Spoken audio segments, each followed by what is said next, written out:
Teman-teman pernah dengar istilah inner child? Atau mungkin selentingan mendengar itu? Atau ketika ada teman yang sedih, atau merasa kesepian sendirian, atau ngerasa nggak ada yang dukung, atau ngerasa gampang marah. Lalu beberapa di antara mereka berkata, "Ini karena inner childku terluka." kamu penasaran nggak sih inner child itu apa? Kalau kamu penasaran inner child itu apa, yuk simak video ini. Bumper dulu.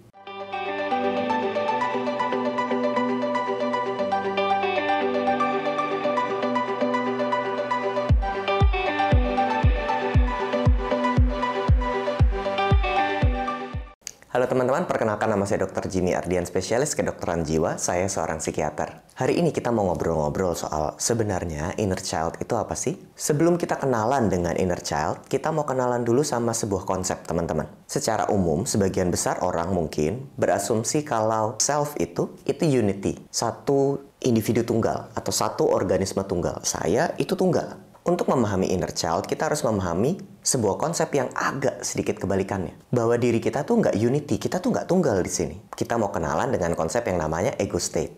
Nah, apa yang dimaksud diri kita nggak tunggal? Mungkin membingungkan ya, diri kita nggak tunggal. Maksudnya begini, sesederhana kayak gini teman-teman. Ini saya buat video ini pagi-pagi nih, baru bangun tidur. Di dalam benak saya ada kalimat-kalimat yang berkata, "Udah ntar aja buat videonya, mending tidur. Bikin video YouTube kan nggak banyak untungnya. Paling edukasi orang doang, nggak banyak untungnya. Mending lu tidur." ada bagian yang berkata, Ayo, udah komitmen mau buat video. Hari ini kan mau bahas inner child. Ayo bangun, siap-siap, terus bikin video. wah, dua bagian tuh ribut tuh. Yang menang yang mana? Yang bikin video, orang saya lagi bikin hari ini kan ya. Seakan-akan kalau kayak gini ceritanya, ada bagian diri yang males, ada bagian diri yang rajin gitu ya. Seakan-akan dalam diri kita ada beberapa bagian-bagian diri dan ada yang quote and quote jahat, ada bagian-bagian diri yang quote and quote baik. Sebelum memulai, itu harus diluruskan dulu bahwa semua bagian diri, semuanya nggak ada yang jahat, nggak ada yang buruk. Sekalipun bagian-bagian diri yang agak keras, agak bandel dan nakal, nggak ada yang jahat. Semua bagian diri kita itu baik, minimal punya tujuan baik. Walaupun mungkin caranya nggak sesuai dengan yang kita mau, tapi semuanya tujuannya baik. Yang pengen saya tiduran tujuannya apa? Pengen saya istirahat loh, betul? Tujuannya baik, tapi mungkin caranya berbeda dengan apa yang ingin saya tuju atau ingin saya harapkan. Sampai sini mungkin agak punya bayangan ya apa itu ego state? Ego state adalah diri-diri. Bisa kecil, bisa besar, bisa dewasa, bisa muda, bisa maskulin, bisa feminin. Yang ada di dalam tubuh kita, diri kita, membentuk diri kita saat ini. Dan wajarnya hanya ada satu ego state yang dominan bekerja dalam satu waktu. Dan wajarnya mereka berganti-gantian. Ego state yang satu bergantian dengan ego state yang lain, begitu seterusnya untuk membantu kita menjalankan fungsi kita sehari-hari. Ketika saya sedang berbicara di depan video YouTube seperti ini, di depan kamera, maka ego state yang tadi mendorong saya untuk buat video sedang aktif, sedang bekerja. Ego state istirahat, ya lagi ada di mana, entah di mana. Ketika bagian diri tersebut aktif, saya adalah dia adalah saya. Jadi mari bayangkan ada beberapa diri begitu ya, besar, kecil, feminin, maskulin, macam-macam, yang jika bagian diri itu aktif, saya adalah dia adalah saya. Setiap bagian diri ini punya tujuannya masing-masing. Dan mungkin punya emosinya masing-masing. Dan mungkin punya lukanya masing-masing. Richard Schwartz, penemu internal family system, itu sebuah teori. Merupakan kembangan dari ego state, tapi digunakan untuk pemulihan trauma. Sama, ada bagian-bagian diri. Richard Schwartz pernah menemukan, pada kasus-kasus pertamanya di mana dia pertama-tama mengembangkan internal family system, ada seorang anak yang mengalami bulimia, itu gangguan makan.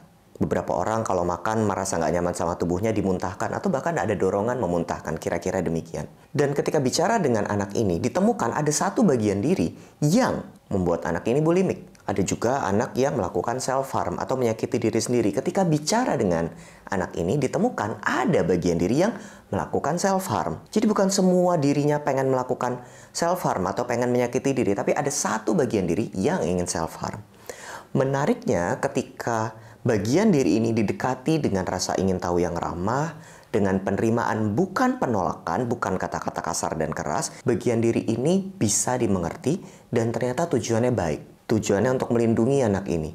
Tujuannya untuk melepaskan anak ini dari rasa sakit. Dan menariknya, bagian diri yang kasar, keras, yang seakan-akan buat anak ini self-harm, buat anak ini bulimia, muntahin makanan. Ternyata bagian-bagian diri ini itu tampak dan terasa seperti anak kecil yang ketakutan dan ingin melindungi dirinya. So, sekalipun dia keras, dia punya tujuan baik, dia ingin melepaskan individu tersebut dari rasa sakit, dan sangat mungkin dia terjebak di masa kecil. Seakan-akan dia terjebak di momen-momen trauma. Tidak bisa lepas dari sana. Nah, di sini kita udah nyentuh nih. Yang disebut inner child adalah ego state yang usianya masih kanak. Dan apakah inner child itu artinya adalah satu? Jawabannya tidak, karena ego state tadi penjelasannya kan ada diri-diri. Ada berapa banyak diri-diri? Entahlah. Tergantung siapa peneliti yang lagi nulis. Menurut Internal Family System, 5. Menurut Eric Berne, itu transactional analysis, ada 3. Nah, tergantung siapa penelitinya, itu nanti jawabannya berapa. Walaupun secara praktik, mungkin jumlahnya banyak. Nggak tahu berapa. Pokoknya banyak. Diri-diri kecil ini yang terjebak di pengalaman masa lalu, ini yang disebut kemudian sebagai inner child. Yang mungkin memang terluka, yang mungkin ingin melindungi kita dari rasa sakit saat ini. Dan bagian-bagian diri inilah yang seringkali butuh ditolong. Sehingga ketika kita mengenali konsep seperti ini, maka inner child bukan lagi jargon untuk membenarkan perilaku yang salah. Seakan, oh itu karena inner child saya yang terluka. Ini adalah sebuah konteks, konsep pemahaman bahwa ada bagian diri di dalam tubuh kita yang terbentuk oleh pengalaman tertentu dan terjebak di usia tertentu yang dia butuh dibantu.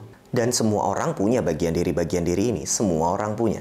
Secara normal manusia itu tidak tunggal, kita tidak unity, kita memang jamak. Di dalam tubuh ini, jamak.